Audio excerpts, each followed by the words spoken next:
o le nau te inga ngā lai o na whaatūlanga o tātou tua I le awal whaatawai le mai sa vali e fōi li nei whainga Malo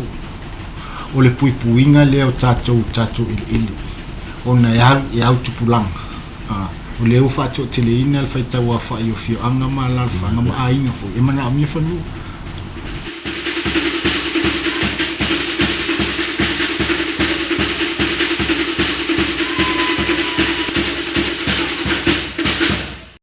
Avele ne Fanua e whaatalo whaatua I mai mo mai e sa mo o tō mai mo mai I se polokalame whaapitoa o se whaatasinga lea ma le Minisita o Fanua ma Eleele Malo o ia fo lea o le Minisita o Siosiomaga ma oa whaalinatua o le Malo talofa Malo se fua I lau Afioga o le Afioga le nei to sulu Cedric Schuster so I fua moa Malo so I fua nai ia whaatalofa atu I le tātou pa ia mani malu le tātou atu ni o mwhain mo mai nei polokalame Mamoli atu le nganga whaafitai le polokalame le hawanoa lau teimi te loa te leo tu tongia mo le silafia le tinu utalu ai nei na ieni suinga fau o pasia le kapeneta lea ua whapea ua whaatatia mai le tau o veina o le vaaiga lea o Fanua mai Eleele Malo I lalo o lo ofisa Fanua po ia sai le vaaiga lea le Samoa Lands Corporation o le STEC Tausi o le ale winga o le nei swinga awa po inyo na tiu te tau ave ma Malo si anga o lo ia Aftai ia pena I Samoa ia o fesuia inga ia na whai nei le tamaita palmia I te whatatia ina kapeneta ia leo whaamatu mai I lalo lau wawa ainga ia le pule whalaput putonga Eleele Malo o ia le Samoa Land Corp ia ma le STEC Tausi o le STEC I pauia o vaenga le ua laina whaapopo le whaapunga le portfolio ia Punaoa whanātua Siosiomaga ia ma Eleele ia o le naunau tainga o tamaitai palmia peifu ona whaailu te min whaatino electric ia mawhai ona tu whaatasi umale vaenga o Eleele I lalo se portfolio tasi ona pe ona iai tausanga o tona ia sa esen minsta va ia Eleele o le lalo whalapu tona salasi esen minsta ia Eleele o le STEC pe taiane ia iai foi ia conflicts ia sa mo ia wa ese tau risi pa ia le lisi mai lalo le land board ese tau le lisi mai lalo salasi ese tau le lisi mai lalo le STEC ia a Fanua moni Fanua Malo a tonu la se sila le tamaitai palmia ma fuafuanga fo I leo tau to el temine ia ole tamwhai le tu whaatasi lalo le Minisita tasi ina ia mwhai ona harmonize ma a foi ia whaatino ino tute ia vainga o Eleele Malo ia ma le whaatino ina le alualuanga I luma ia po le ase a wala au ia le la le land board una o le land board fo le lalo le o la vainga ia o le matanga luenga o Punaoa whalinatua ma Siosiomaga ia iwa furfa ia vaenga ma oti lo iai ia le Siosiomaga o le whaasau o fuanga Fanua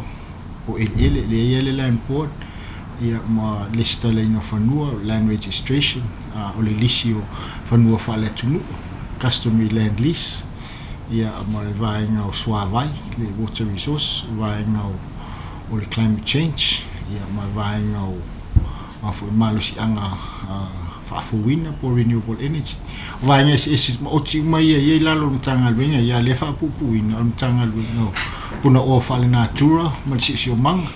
pia se au te linga le iai uma vaenga eto ai o le mtanga luenga le sa iai fo ia su tuana I le sa whaingoina na amata mailu o fiso Eleele mfuanga Fanua whaapopolo le iai le tasi iwa walu iwa sfulu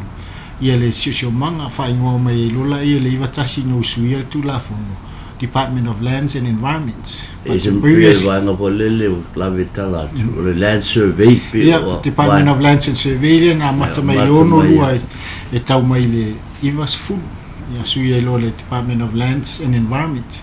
ia le ana to e suia po le lua fulu po stem vitamina len sui mai lo le Ministry of Natural Resources and Environment a wale o toi ele ngole o le land but o no natural resources le ai sua vai o ele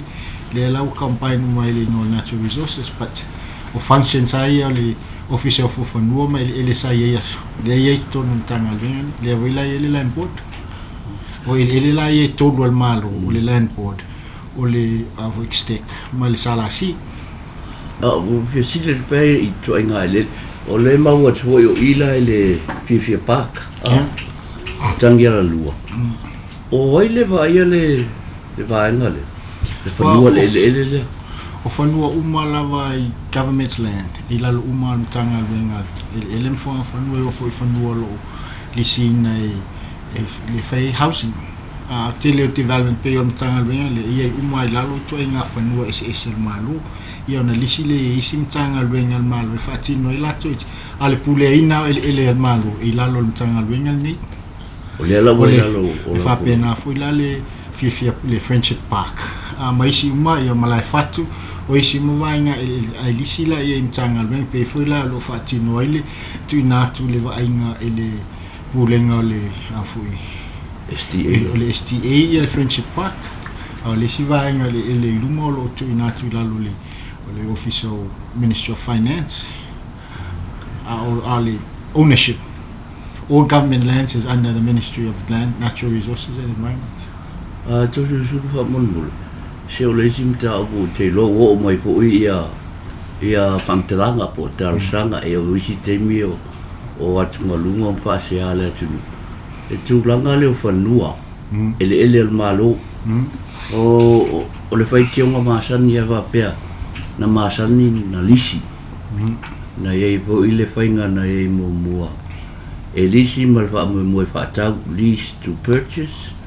la se tu langa we ele fa ti no ngol abo nanga le po le so ani le ale Malo ele ngata I business atanga la tele o fa wo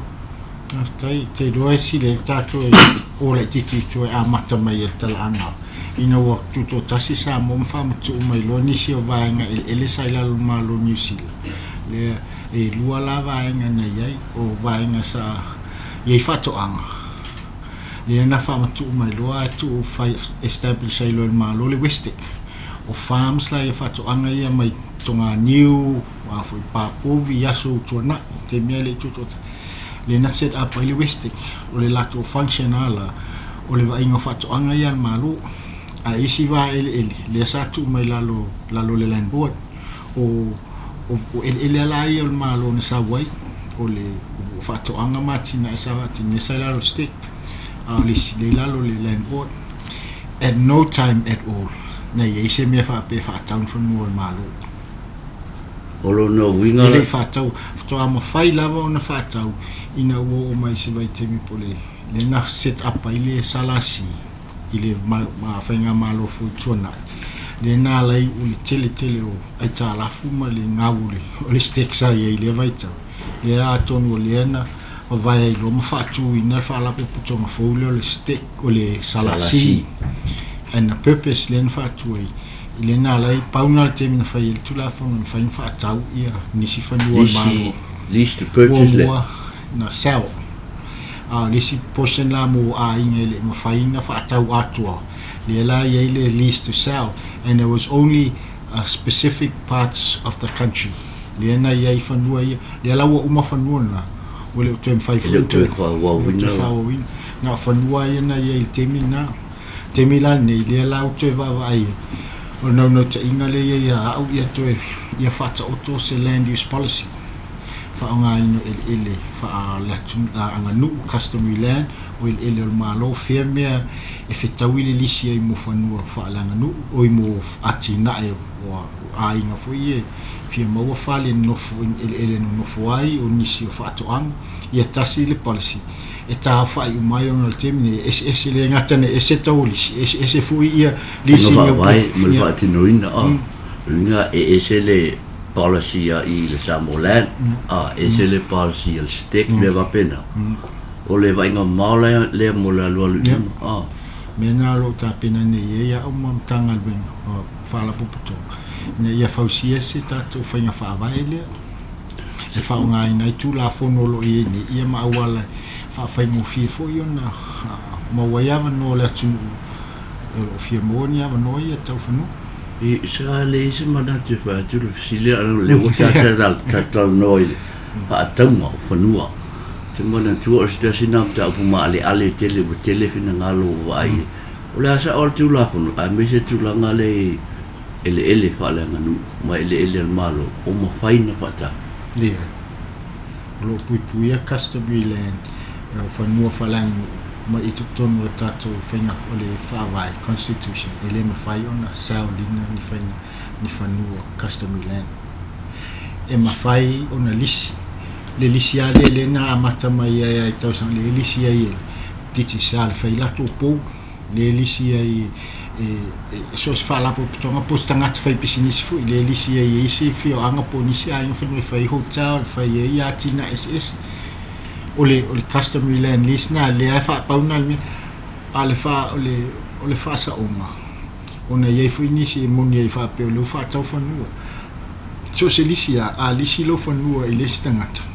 ia ole temile ave ole temile lisi pe lus fu tau sang ole a pule tangata le il fa nga ina fanua le we lisi ye ile fa pe ave ole lisi nto pule la vanga na ole tongi ina le lisi pe ye se me ile lua malienga wa fai lunga fanua ai tele malia ele amata ingolisi mela ia fai ona na ia vai nga fitu la inga ai a lisi lava ia fanua pe of lisi fanua Malo lisi tangata e a fai lisi ato e fai elo fato ang a vatu al fai elo fale lunga fato ang ia ele ol mena na ia ingolisi ola wala ia fai nto fa foi a le temia ia le lisi e tau foi ona amana ia tatu tangata le wa avelo le fatu tuanga elisi le mo welo to se le ni fanua ia to fa ngaina le o eta ole tau na sui le fa vai o no wina mana o mia le lua vai tonu o sui fai pule le fono fai tu la fono e pasi e fa ma nia pe pasi se suinga va pe fai ona fa tau ele ni te wa vese ina na nai tu langa le lo si ele o ye me so talo fa tu a me e ma fai se awala e fai ele o le na ta inga na lai ona fa tu langa ta tu a i awal fa ta mai sa vali e fo ili nei fai nga Malo o le puinga le o tato ili ona ya tu pulanga o le o fa tu tele ina fai ta wa fa yo fio anga mala fa nga a inga fo e mana mi fa nu le ole le lo fio ngal minista ne te wa ye se ta upo e o pa u watu ai ta ona fa la wilo le tunu le ai o le a ya fu intu langa te fa fonga ye mana o mi ese mamla ma tato watu ia lo ava no pele ofisa tato to fa so ia ma fa mamla mai tu lang a te lo fio mo le fa no lo te mi mo te mi nei mai mo mai sa mo fa so foi